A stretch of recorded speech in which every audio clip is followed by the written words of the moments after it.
I'm not used to doing this.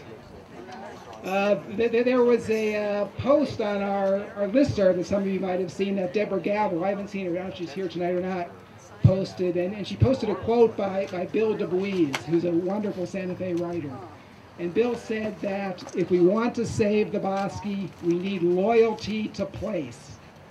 If we want to save the Bosque from all the agencies and all the interests that want to do things down there, we need loyalty to the Bosque. And it's just wonderful to see all these people who in fact are loyal to the Bosque out here tonight. So thank you for coming. I think a lot of you have been to events before and have been following this event. But in case you have, I just want to briefly kind of review the bidding, review what's happened up until this point, and get you up to date and what the purpose of this meeting is. So the mayor came out with a document called the Rio Grande Vision. This was, I believe, in December of last year. And this document has gone through 2 revisions since then, one in May and one at the end of August of this year. But essentially it hasn't changed that much. It's still basically the same document. And this document is what the city calls a conceptual document. It's just a kind of this conglomeration of ideas, they call it. But essentially, these are all urban park ideas for the Bosque. After the May version came out, there was a lot of criticism of this document, lots and lots of letters, lots and lots of petitions. And we met with the mayor. The mayor agreed to do some public outreach. We had a meeting on September 4th. There were about 400 people showed up at that meeting. There was a lot of criticism of the plan at that meeting. And at this point, the city has now come out with a plan for the first phase of implementation of the Rio Grande Vision. And this first phase of implementation is for the area between Central Avenue and the I-40 bridge. The plan they came out with has some things that really aren't bad. In fact, would probably help the Bosque. There's improved parking, improved signage at access points so people know that the Bosque is a place where they can go and enjoy nature. And I think that's a good thing. There's some conservation in the current plan. There are a few areas that are going to be restored. Not specified at this point what that's going to consist of. But there is a very controversial part of the plan, and that is for the main trail that's going to go throughout this entire section of the Bosque. And this trail is a very highly developed trail. It's not clear exactly what the trail is going to be at this point, but it may be up to 10 feet wide. It'll be surfaced in some way, up to and including crusher fines. It's going to have 4 pedestrian bridges. It's going to have a fairly long section that will be boardwalk. There are going to be 4 viewing platforms in this section, in this very brief section of the river. And there are a number of problems with this plan. One is that if you build a really developed trail like that, you are going to have a serious adverse effect on the birds and other wildlife in that area of the Bosque. Coxaloft, Gail Garber has been doing surveys in various places throughout the Bosque for 10 years, including an area in Rio Rancho where the city of Rio Rancho did very similar development. And when that happened, bird numbers plummeted. So adverse effect on wildlife is one thing. A second serious problem is that it is changing the Bosque from this place where we go to appreciate nature, to look at the cottonwoods and see the birds and watch the river and really be absorbed in nature, into really an urban park kind of a setting. So it's a problematic plan. And when we have addressed comments to the city, the city has criticized us for just being critical and not coming up with a positive vision for the Bosque. I think that's unfair because we actually have come up with a positive vision for the Bosque, and plus it's a way of just turning the tables on our criticism of them, turning it on us.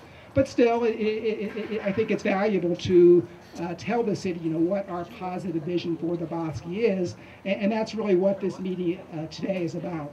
If you've gotten this handout might be a little bit confusing as to what it is, but these are our positive some of the possible positive things that could be done in the Bosque. And ultimately, our goal today is to get you all to write letters. We want to have a wheelbarrow full of letters to take over to the mayor's office, telling him what we think really would be a good thing for the Bosque. So I hope you all write letters at some point. So the plan today is that we're going to have some music. We've got some art. While that's going on over in this section over here, there will be people who have various expertises and various knowledge about the Bosque, who you can come and engage one-on-one or in small groups to talk about the various issues. Again, thank you all for coming. And now Alex Limkin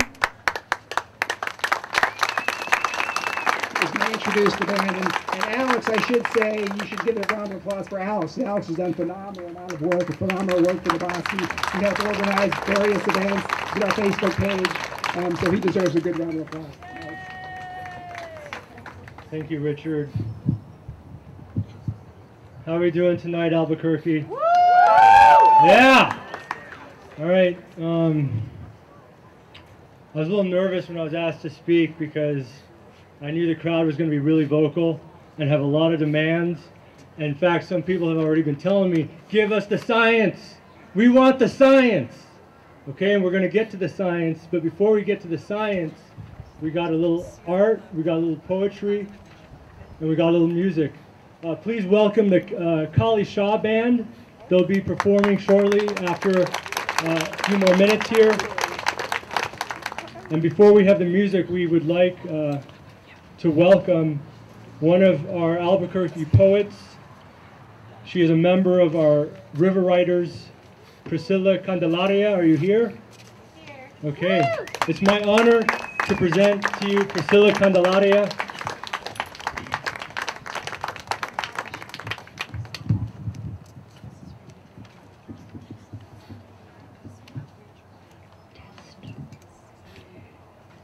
Treehouse riders, captain my captain, keeper of treasures, older than time. Where will we go to share stories, blessings, Ashe, Omateo, Amen, Awa? The river is sacred. My people have lived in Atlisco before my village was claimed by tract housing with a view. The river is sacred to this village. Traditions of the river, listen to the grulla sing.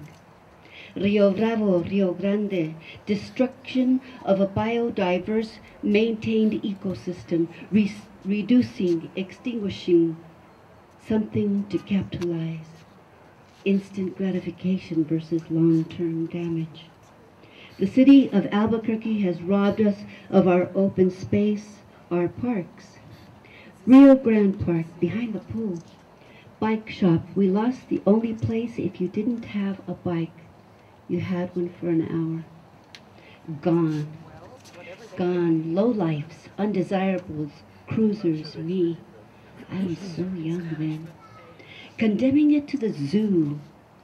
Then they took San Gabriel, the aquarium, botanical gardens. Heroin was rampant that summer. We stopped taking the kids to the park.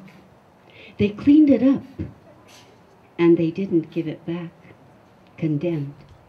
The west side of the river is still ours to do ceremony, where our wolves can swim on the sandy shore, our feet wriggle and squirm in wet sand. This park is not an option. It belongs, if to anyone, to the village of Atlisco, where we go to pray. There's a painful moan through the cottonwood. We hear you are wanting to build on open space. It is not only a sin, but a heinous crime against humanity.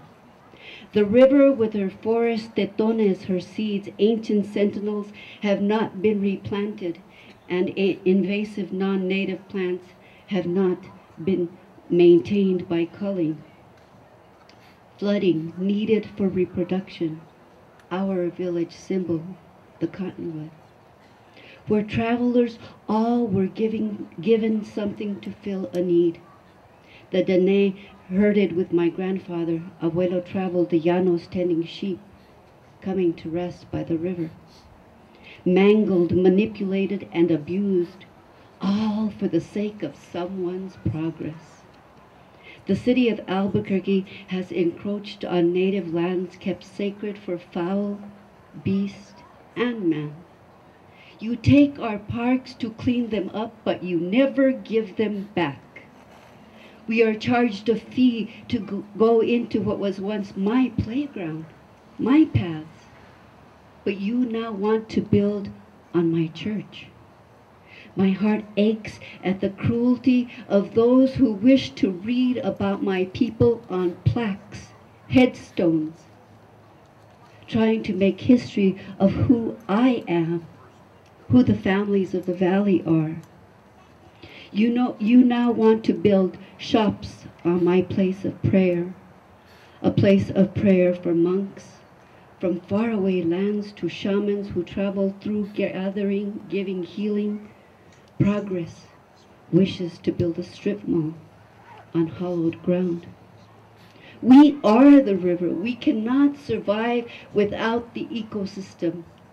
Its history is of the ancients. We need to protect. I would hate to be Barry.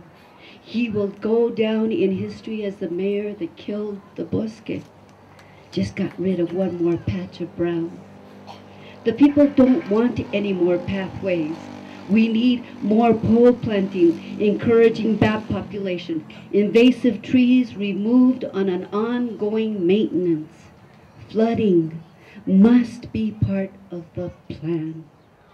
Why do we need decks if the area is litter patrolled? Most of us remove litter when we go. Come, get your feet wet a day at the beach, South Valley style. You do not build on our ceremonial lands. No, that is morally wrong. The extinction of native rituals, that is wrong at so many levels. You make my heart hurt. You are stealing. They have paved paradise and put up a parking lot. Fern Gully, Ashe, Omateo, Amen, Awa. What language do you speak? Your prayers have been heard by the river. Please, now hear hers. We are the river. Without her, we die. You will have completed the genocide of a native people, the people of Jalisco.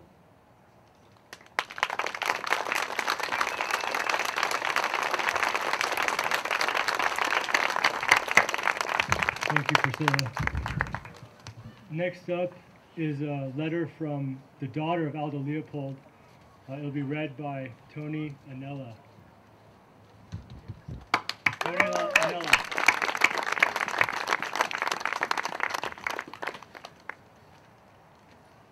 There were two things that interested Aldo Leopold. One was the relationship of people to each other, and the other was the relationship of people to the land. There is something very exciting and hopeful happening here tonight. Look around you. What a wonderful relationship we have with each other because of our collective relationship to the Bosque. I think Aldo Leopold would have been pleased. It is my honor to read excerpts from a letter to Mayor Barry from Estella Leopold, the 83, I believe, year-old daughter of Aldo and Estella Leopold. She is the only remaining child of the Leopolds. But more than just being a child of Aldo Leopold, she is an impressive person in her own right, as all 5 children were. She is a professor emeritus of biology at the University of Washington and a member of the National Academy of Sciences. Dear Mayor Barry, I write as the daughter of Aldo Leopold, who was a prime instigator of the Rio Grande Bosque Plan to conserve this ecologically important and attractive area as a public park. My father served as the first secretary of the Albuquerque Chamber of Commerce from 1918 to 1919, and it was one of his pet projects to create a park along the Rio Grande. The park has served Albuquerque well over the last almost 100 years. Its natural state has been altered by some brush cutting and trail widening, which has diminished the habitat somewhat, but still it is a beautiful natural area and deserves to be maintained and cared for. Few American cities can boast a riverside stretch of cottonwood trees and open habitat such as what you have in Albuquerque. And it goes on, but my family on both sides have deep roots in the Albuquerque and Santa Fe area. My brothers told me many good stories about the Bosque behind our 14th Street home and the Huning Castle. Our connection to the Rio Grande is strong. Our Aldo Leopold Foundation is indeed concerned over the development plan forwarded by your office. I send regards with a deep hope that you will step back and determine a way to reconsider the Rio Grande vision and not override the good conservation practices that have preserved the Bosque all these years. Sincerely, Estella Leopold.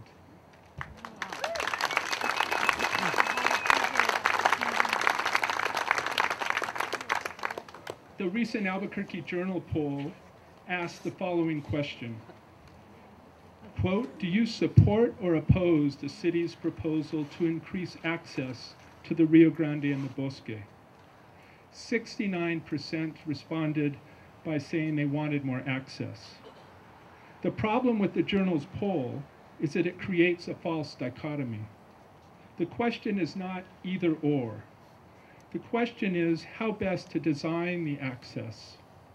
It is the position of the Aldo Leopold Foundation that restoration ecology and conservation science should inform any plan to provide access to the Bosque. Thank you.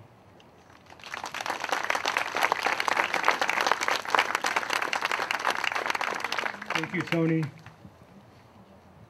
Now, we are a nonpartisan group, but we became aware that there are some political candidates here that would like to speak very briefly.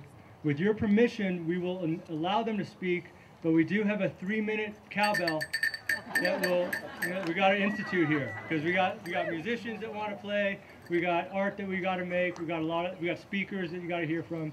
So at this time, we invited everyone. Are there any political candidates that would like to take this moment and okay?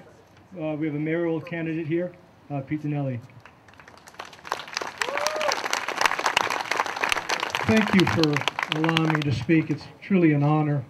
I was here the last time this group met, and I wasn't able to speak because I had a prior commitment, but I stuck around as much as I can.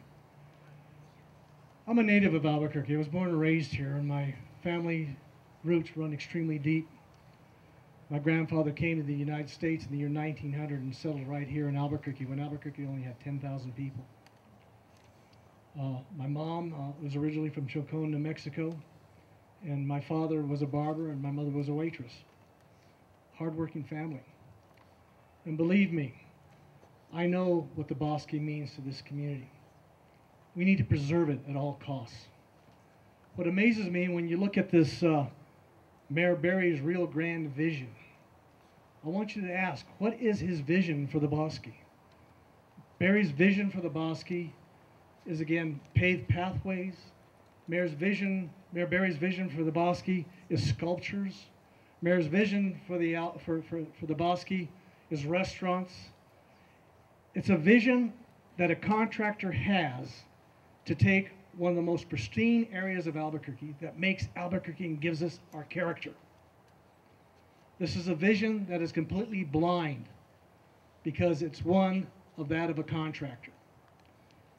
As the next mayor of Albuquerque, you have my commitment, and I believe I'm a man of my word and a man of my honor, that if you elect me mayor of Albuquerque, the first day that I'm elected, I will issue an administrative proclamation to scuttle and completely gut this real grand vision of Barry's. We have to make sure that it is kept in pristine condition that it is. We have to take steps to make sure that we preserve its natural character. I'm the only candidate that's been endorsed by the Sierra Club, and I believe that's because of my environmental credentials. I'm committed to this community. I love this community.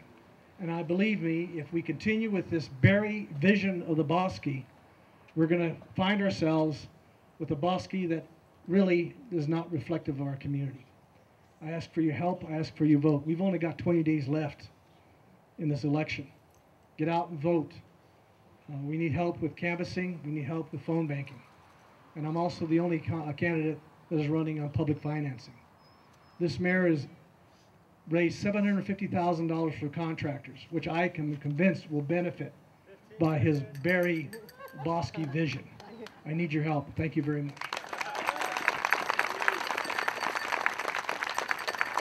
Next up, we're pleased to present a candidate for District 2, Ike Benton. Good evening. Thanks everybody for being here. It's a great turnout, as was the last turnout. Too bad we don't have the bathrooms this time. And I apologize for that as a representative of the city. We should have gone ahead with that meeting, and it's disappointing that it was postponed. But this, in a way, is even better because we're able to really interact with each other and see where we want to take this from here. But it was clear at the previous meeting from the outpouring of concern of how seriously people take this poorly managed, I hate to call it a plan. It's not a plan. It's never been a plan. 3 years ago, it was brought forward by the mayor with zip lines and towers and restaurants and you name it, and they are trying to backpedal away from it. But it doesn't change the fact that they have not been listening to us and listening to people who really care about the Bosque and its future. I live a short walk from the Bosque, as I'm sure many of you do.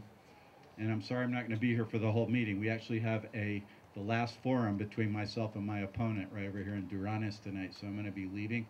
But we've got a table in the back, and there's a flyer that describes my position in the Bosque and also gives you an opportunity, if you wish. We're going to have an environmentalist walk to knock on doors and to talk to people about the environmental issues that are very important in District 2. So I hope you'll check out the table and take a flyer and join us on September 28th for the environmentalist door knocking breakfast and a fun afternoon of knocking on a few doors for a couple hours. And I can tell you it's gratifying to knock on doors and to talk to regular people who don't always get the true story when they read the journal and they read our or they watch our little short 30-second spots on TV. It really doesn't tell the story the way this kind of gathering does. But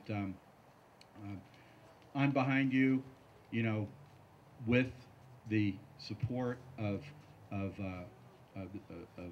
average people.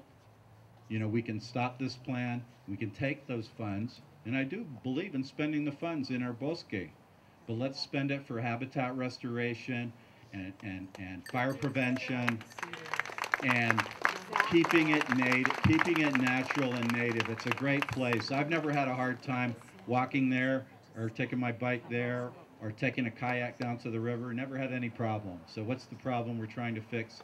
It's only those things that I just mentioned. It's not to somehow turn it into an amusement park. So thanks for your support, and thanks for being here tonight.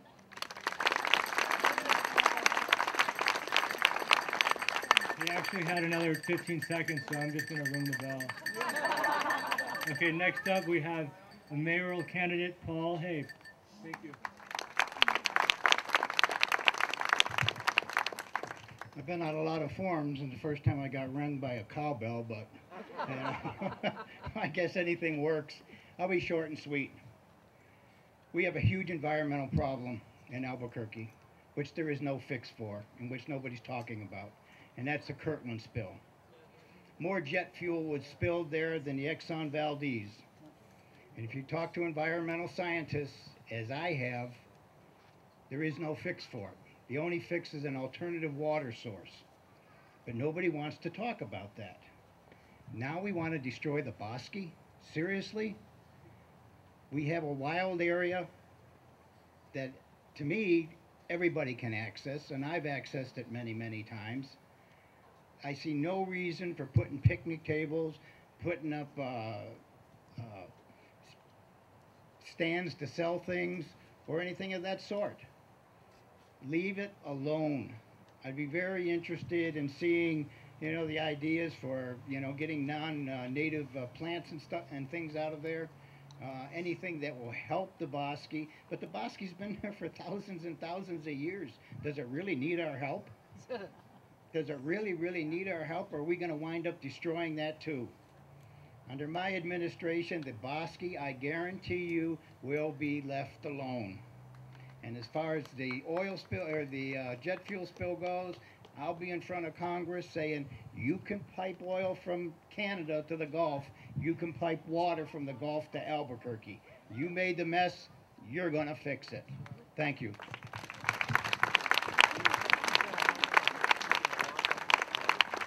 That was a blistering 1 minute under his allowance. So 1 minute of cowbell starting. Okay. Before we start our set with the Kali Shah Band, we have some words from our Sierra Club chapter director, Camila. Thanks, everybody. Thanks for being out. So shall we practice our rallying cry, which is Bosque, te quiero. Bosque! Te quiero. Bosque! Te quiero. Bosque! Te quiero. Which means I love you and I want you just the way you are. So thank you so much for being out here with us tonight. I want to give you a little sense of sort of what's going on. The groups that came together tonight to put this event on are diverse. They come from different places, different backgrounds, and we've joined together in what's called the Bosque Action Team.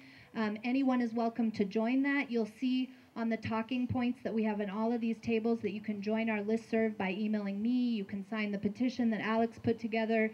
You can join us on Facebook. So please join the Bosque Action Team to harmonize all the great work that's already being done for the Bosque. To give you a sense of what we're going to do tonight, we have the opportunity to have this great band with us, but they have another engagement, and so we wanted to hear from them, but we also wanted to give you guys a few minutes to take the clipboards that are in front of you, take the pieces of paper, use the art materials in the back, use the stuff at the table to start to craft your own letter. Then tomorrow, Andrea's group, Andrea, you want to give her a shout. We'll be delivering these comments to the mayor's office. Andrea, where should people meet you guys tomorrow? She's going to come on up.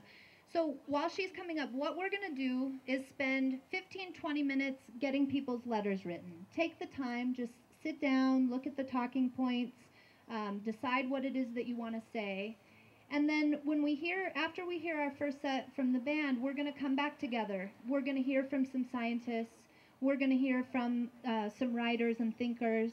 We're going to hear from an array of people on the ADA situation, for example. And then you guys will have the opportunity to speak to your heart's content, following the 2 to 3 minute rule, but, you know, kind of having your letters in hand. Don't leave today without dropping off your letter in one of these 2 boxes, because that's what Andrea is going to be delivering tomorrow. I also want to mention that on each of these tables there are Bosque petitions. We have gathered thousands and thousands of petitions who agree with the journal poll. We want more access to the Bosque, but we want it through existing entrances, maybe through improved parkings and signs at the entrances, but not by disturbing what's special about the Bosque between the levees. Okay, so don't let that poll get you down. We agree with it too. We want better access, just not access that looks like a 10-foot trail that's got a bunch of crusher fine. I think we can all agree on that. Am I right? Woo! All right. So, Andrea, let's have some details for tomorrow. How's everybody doing tonight? Are you excited to protect the Bosque? You don't sound excited. Are you excited to protect the Bosque? Bosque! Te quiero! Tomorrow at 2 o'clock, we will be taking letters. The letters that you're writing tonight will be delivered to the mayor's office, and we will be gathering at 2 p.m. Again, my name is Andrea. I'm with Ole. I'm also part of the River Writers, which is a group of conservation storytellers. And so what we're doing is we're gathering as many community folks as we can to deliver these letters to the mayor's office. We're going to go up to his office, hand them to his secretary, and make sure that each letter gets read, that your voices are heard. So that green box back there is where the letters need to be dropped. But what we really need are people to be there with us. We need people to be there with us at Civic Plaza at 2 o'clock tomorrow afternoon, and then we'll go up to the mayor's office. City Hall belongs to you. This process belongs to you. The $2.9 million being spent on this project is not the mayor's money. It's not the city council's money. It's your money. We'll see you tomorrow at 2 o'clock. Enjoy the music. Thank you for being here. Okay, so one last detail. If there are any members of the press, if you could please join our spokespersons over here. Please spend the next 20 minutes enjoying the music, getting your letter written, deciding what you want to say before this group. We will reconvene at 7. Please do not leave. Our best speakers are still to come.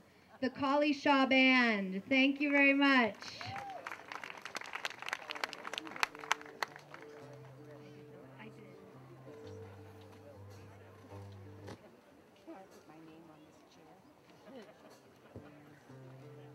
Thank you, Camila. Thanks everybody for having us here.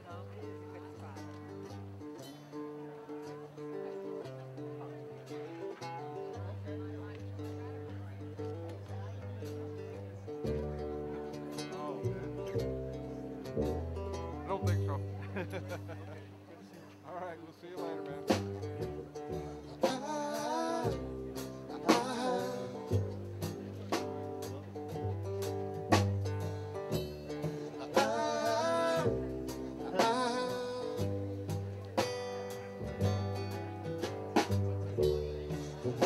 Warm, the water was cold.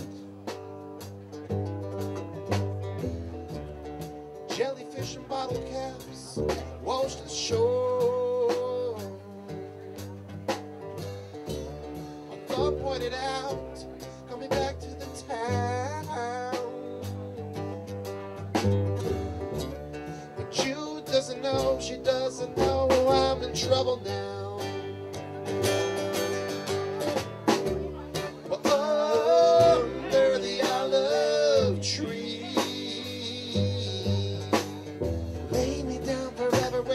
Went down and mama, you're next to me.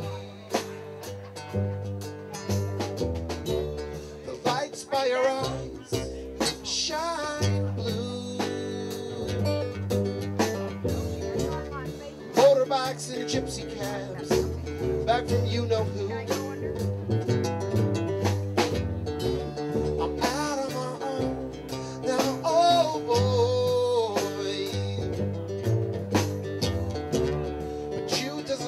She doesn't know I'm in trouble now.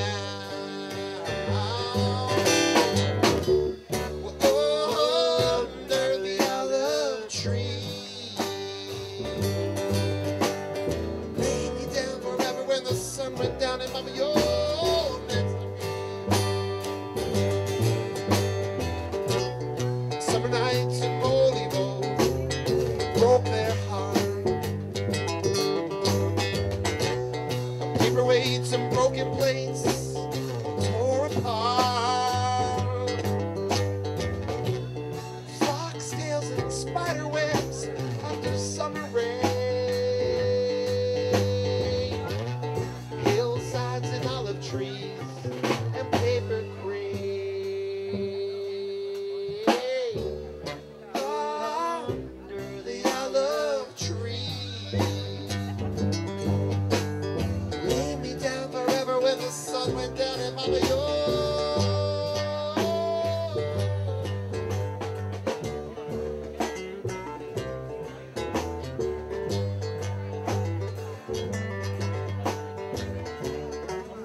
weather was warm, water was cold.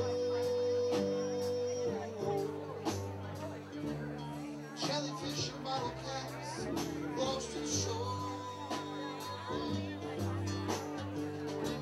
My thumb pointed out, coming back to the town. She doesn't know, she doesn't know I'm in trouble now.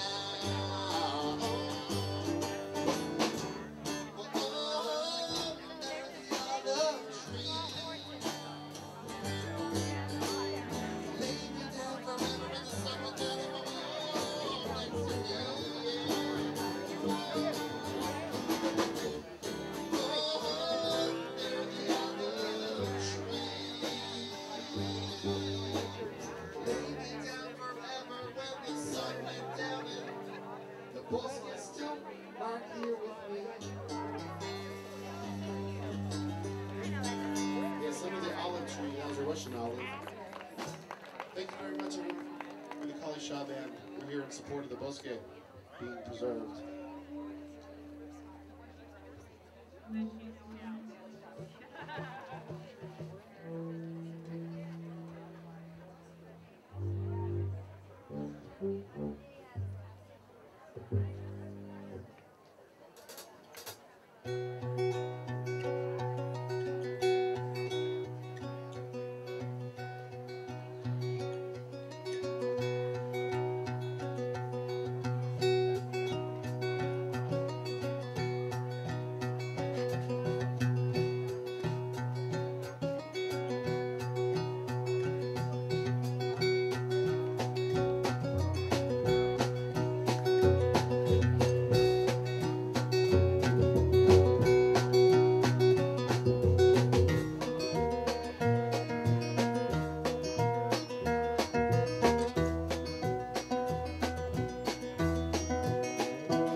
the moon, soaring high, wondering if we'll be landing soon. You know I believe love can conquer you. In the days of summer wine, flower you, shot like an arrow to the moon. Shot like an arrow to the moon. Shot like an arrow to the moon. Shot like an arrow to the moon.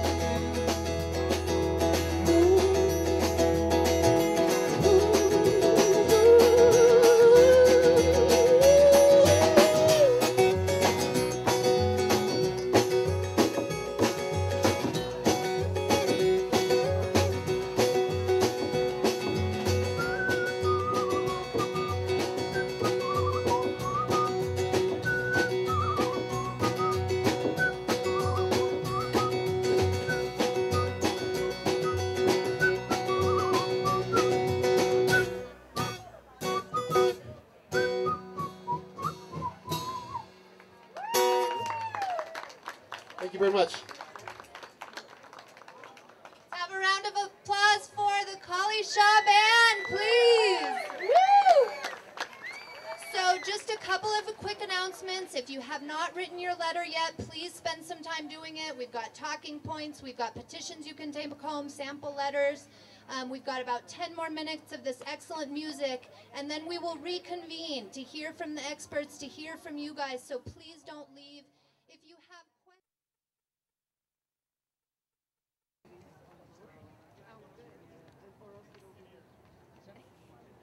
All right, Albuquerque, I hope you enjoyed our lovely music from the Kali Shah Band. Thank you very much.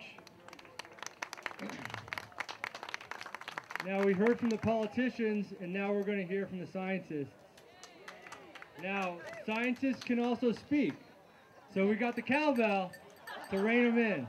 The first science we're going to hear about is bird science. We're going to hear about how all of this widening of trails into semi-roads affects bird populations and other wildlife. We're pleased to have with us tonight Trevor Fetz of Hawks Aloft Research. He will be sharing with us information, vital information about declining bird populations when we have development in these threatened and imperiled areas. Trevor, thank you. Okay, so first off, some of you, we've gotten around and gotten these handouts that have a couple graphs on them. If you haven't gotten one of those, we have some in the back, or Allison has some that she can bring around if you raise your hand. Those of you that were at the meeting a couple weeks ago, if you hung out through the whole thing, you heard our executive director talk about the potential negative impact that a 10-foot wide trail would have on the bird community in the Bosque. And she based that on our data from Rio Rancho in the Willow Creek Bosque, where they have essentially done the same thing. And since that time, we've seen bird numbers dramatically drop in their bosque relative to the other areas where we survey. And so just to give a brief background, I've only got a couple minutes. We survey a total of 78 half-mile long transects between Rio Rancho and the La Jolla Game Refuge down by Sevieta. And we've been surveying those during summer and winter since 2004. So we have a pretty strong data set. For those of you that have the paper, what you'll see here on the front, we've got mean number of birds per 100 acres. The gray columns are Rio Rancho data. The black columns are data from all other areas. So that includes Albuquerque, Corrales, MRGCD lands further south. If you look at 2004, 2005, you'll see that the data between Rio Rancho and elsewhere is pretty similar. There's a really significant drop in 2006 and 2007. That is the point where Rio Rancho actually thinned their entire bosque, and we also added a new transect that had literally no vegetation on it, which is why the numbers dropped there. But you'll see by 2008, the numbers in Rio Rancho are essentially the same as what we were getting elsewhere throughout the Middle Rio Grande. In 2009, Rio Rancho numbers start to drop. Now the question that came up was, well, is this and you see that they are steadily dropping significantly. The question that came up was, are these numbers dropping because of, so essentially it's 2009 when they put in their 10-foot wide trail, which we attribute to being a real cause in the decrease in avian use due to increased human use and also increased fragmentation of the habitat. Is the drought having an impact on this? Yes, but if you look at the data here, you'll see that elsewhere, while bird numbers have dropped since the drought really hit in 2010, they're not dropping in that steep decline and consistently like they are in Rio Rancho, which we feel really supports our view that while, yes, everybody's hurting from the drought in terms of birds throughout the Bosque, the 10-foot wide trail in the Rio Rancho Bosque is really making it worse. If you turn over to the back, there's another graph with 2012 avian density in the 3 habitat types that we have, that we survey in the Rio Rancho Bosque relative to those same habitat types in other sections of the Middle Rio Grande. And so they are the C2 cottonwood. C2 is basically mature cottonwood canopy with a sparse understory.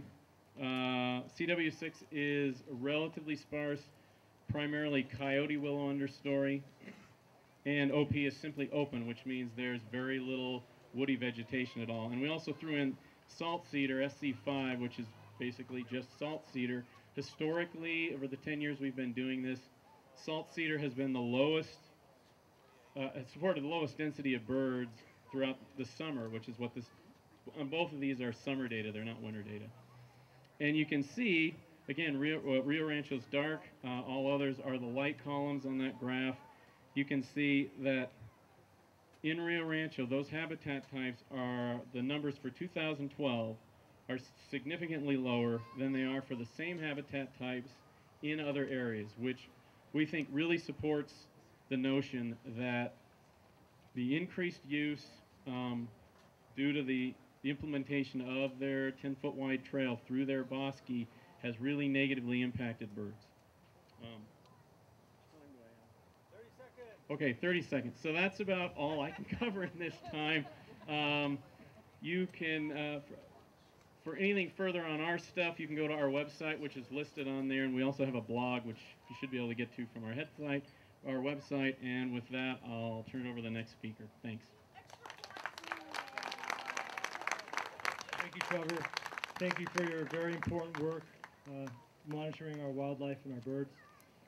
Now we're very pleased to announce our expert on habitat restoration. All night long you've been telling me, give us the science. We want the science. And here's the science. Please welcome Lisa Ellis. Hi, thanks for coming. They're actually being really strict on time, so I may have to revert to reading my notes so I can fit everything in. So what I want to say is the version of the vision that's been presented at the last public meeting had very little, if any, real restoration. Remember, we need the Rio Grande vision to include sound science, to include monitoring that begins and mostly is completed before they finish making the plan, and to include a very large component of restoration.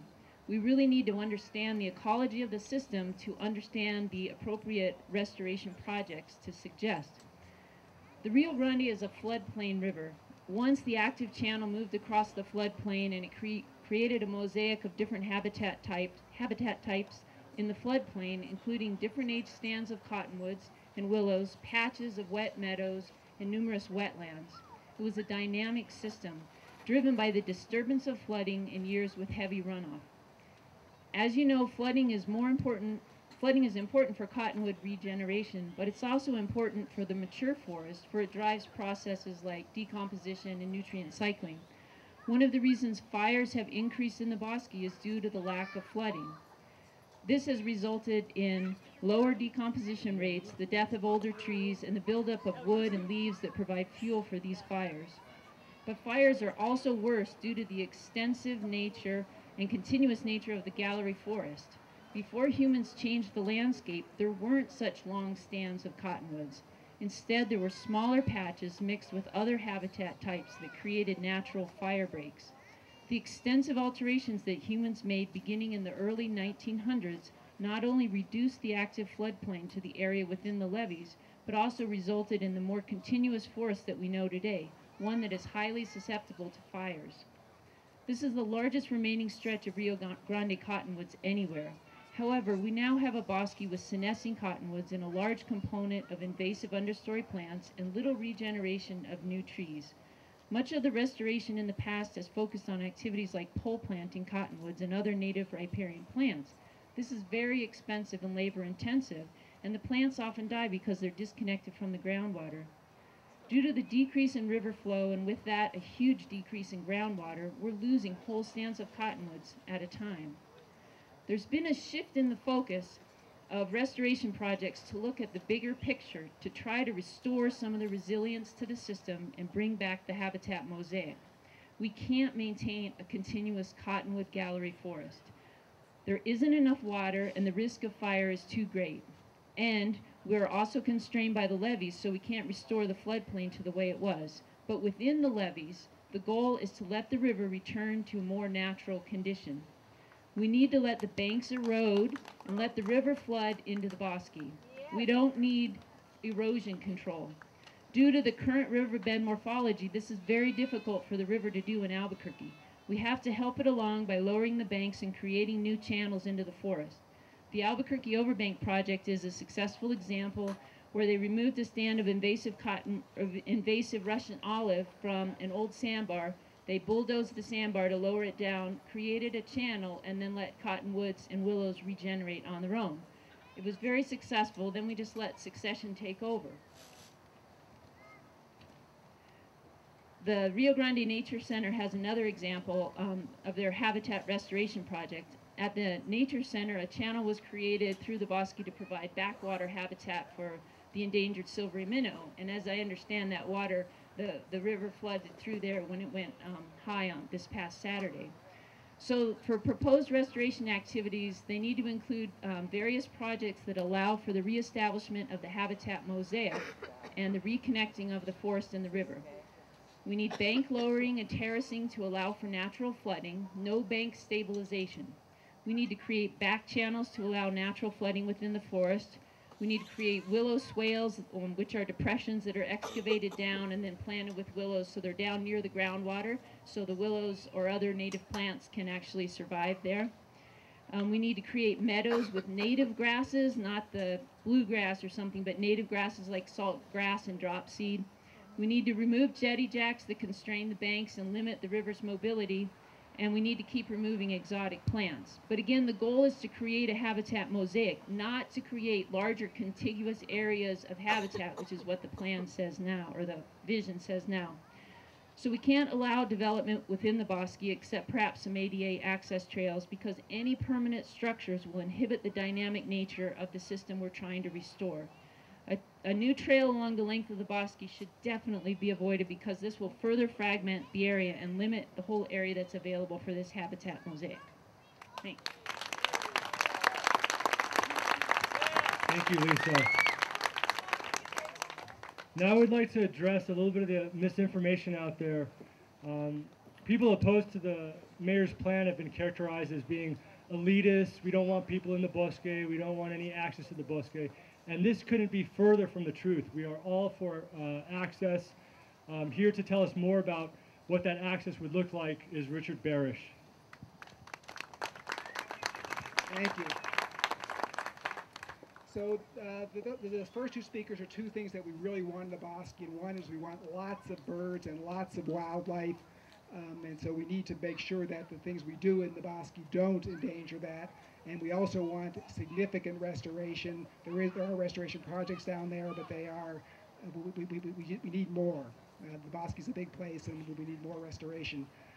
We also want people to enjoy the bosque. I mean, the bosque is a wonderful place to go down and watch birds and look at the cottonwoods and watch the river flow by and look at the mountains on the other side if you're on the west side. And it's just a really stunningly gorgeous place where you can just engross yourself in nature, and we want people to enjoy the bosque.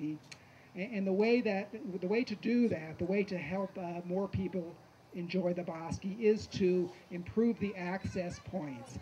a lot of you probably know that there are access points at the bridges. So on either side of the bridges, on most of the bridges, there is an access point. It is often just a curb cut, and you turn off the curb cut, and you're there, and there's just dirt, and there's access to the levee roads there. Of course, it's gated off, but for the district, there's access there. But there's no indication that you can park there. There's no indication, there's no sign saying, you know, welcome to the Rio Grande Valley State Park Nature Preserve or anything of that nature. And so people, I think, when they see that, they don't really understand that there are beautiful places in those areas, and there are trails that they can hike on. So what we would like to see is that they make those access points more welcoming and clearer to people that these are places where you are encouraged to hike, where you are encouraged to visit, where you can go safely with your family and not be threatened. So we want, you know, better parking. We want better signage. We want maybe exhibits that show the kinds of things you might find in the Bosque, you know, the cranes and the great blue herons and the goshawks and the great horned owls and that kind of thing, and also just things to make it, you know, more welcoming. You know, sculptures perhaps like at Central Avenue, maybe landscaping, but just things that really encourage people and make the Bosque feel like a welcoming place that people can safely visit and enjoy. Thank you, Richard. Now we'd like to talk about perhaps the most vital aspect of this whole conversation, and that deals with our cherished young. Our young people, our children, they must be connected to the Bosque. They must learn to love the Bosque. They must learn to love the Bosque like all of us here have learned to love the Bosque. It's critical that we get our children out there. So here to talk about the different opportunities and ways that we can help connect our children to the Bosque, again, is Lisa Ellis. Thank you. Thanks. So I'm going to switch from my scientist hat to my educator hat. And I've been a Bosque educator for a long time, as well as being a research scientist here. And I'm really glad to see all of you here and wanting to learn more about the ecology of the system and to help preserve the system. And I imagine that all of you who are here have been out in the Bosque, right? Has everyone here been there? But it's at the last meeting I was amazed to hear a couple of young people who said they had grown up near the Bosque and had never been in it, or that have, you know, still heard all these horror stories and that it's a bad place to go. So obviously we need to do a lot more education. But the good news is that we have two wonderful programs that are already established that can do this. And as well, I want to talk about just briefly about the Nature Center, which is a fantastic resource. The first program is the Bosque Education Guide, which was first published in 1995, and it was specifically developed as a way to give information about the Bosque to educators. It was overhauled in 2003 and updated again in 2006, and now it includes materials for grades K to 12, but it's also used by college classes sometimes. The guide includes many interdisciplinary hands-on activities with the core program that's focused around a river model, where the students learn about how the system used to be, and then how humans changed it, and then how we're now trying to restore it and get it back as close as we can to the way that it used to be. So it's very hands-on, but it actually works best if the kids get down to the river and the Bosque at least once, if not twice, during the program. Part of it's been translated into Spanish, and the current goal is to translate more of it into Spanish, and there's actually a number of other things that the workers with it are hoping to do. The guide is provided free to educators who attend a free one-day workshop, and so far they've had 1,600 teachers and educators that have gone through the full program and gotten the materials, and they reach tens of thousands of kids with this program. So it's really excellent, and it's already established. It just needs more funding. A second program that currently educates our students about the Bosque is the Bosque Ecosystem Monitoring Program, or BEMP. It started in 1996 as a way to establish ecological monitoring sites along the whole middle Rio Grande Valley, with citizen scientists helping to collect useful data. BEMP currently has 27 sites stretched across along 350 miles, and they're working on their 28th site now. There are 45 schools involved with the program now, but there's a waiting list with more teachers that want their own sites to take kids down to the river. It's coordinated jointly through UNM and Bosque School, and since its inception, it's reached nearly 41,000 students and teachers. So it's happening out there right now. There's also an intern program at UNM in the biology department, which pairs student interns from UNM out in the Bosque with the local school kids. And I've been out there with the students and the interns, and it's just great to see the kids working with UNM students. And there's even UNM students have been other majors, and they switched to education majors because they've been involved with this program. Annual participation in BEMP has been rising each year up until this year when it dropped because they got funding cuts. They lost $10,000 for bus money to take kids down to the Bosque, so their participation has decreased. The data that's collected by the students are used by numerous federal and state and local agencies like MRGCD and the Bureau of Reclamation, Corps of Engineers, and others. So the real data, they're collecting real data. But because the data collected must be valid, BEMP staff always have to be out in the field with the students. So they really need money for discretionary funds, including both the education and outreach parts, such as bus money, but also to keep the actual monitoring going and to keep providing more staff, for example, to take kids out into the field. Now, I just wanted to say, wouldn't it be really awesome if Albuquerque Public Schools included both the Bosque Education Guide and BEMP in their required curriculum for science, if they're not cutting science curriculum, so we can educate our citizens about the Bosque and let each and every school kid experience this wild place firsthand. We need every kid to be down at the Bosque. With additional funding, these programs can educate more people about this beautiful place. Now, the Rio Grande Nature Center is part of the New Mexico State Parks, and it has a mission to preserve and protect the Rio Grande Bosque, to educate the public about the Rio Grande ecosystems, and to foster positive interactions with these ecosystems. It's a true jewel among the many treasures of the Bosque.